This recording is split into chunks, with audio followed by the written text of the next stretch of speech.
Hi friends, welcome to Chettinad home kitchen. இன்னைக்கு காலையில் ராகி புட்டை வைக்க போகிறோம். அதுக்கு மாவு பிசைகிறோம் பாருங்கள். கொஞ்சோண்டு உப்பு போட்டு லேசாக தண்ணி ஊற்றி இது மாதிரி பட்டும் படாமல் பிசைஞ்சுக்கணும்.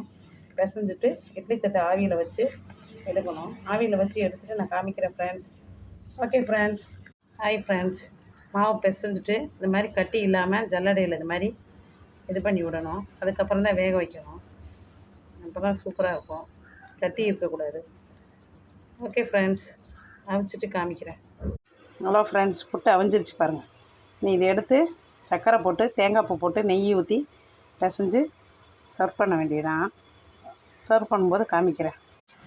ராகி புட்டு ரெடி ஆகிடுச்சு பாருங்கள். தேங்காய் பூ, நெய், சர்க்கரை எல்லாம் போட்டு ராகி புட்டு ரெடி ஆகிடுச்சு. இதுமாரி குழந்தைங்களுக்கு சண்டே சேவ் பண்ணி கொடுத்தீங்கன்னா விரும்பி சாப்பிடுவாங்க. உடம்புக்கு ரொம்ப நல்லது. பெரியவங்களும் சாப்பிட்லாம், எலும்புக்கெல்லாம் நல்லது. இதுமாரி பண்ணி கொடுங்க ஃப்ரெண்ட்ஸ். ஓகே ஃப்ரெண்ட்ஸ், லைக் பண்ணுங்கள், ஷேர் பண்ணுங்கள், சப்ஸ்கிரைப் பண்ணுங்கள். ராகி புட்டு ரெடி ஆகிடுச்சு பாருங்கள். இதை பவுலில் வச்சாச்சு.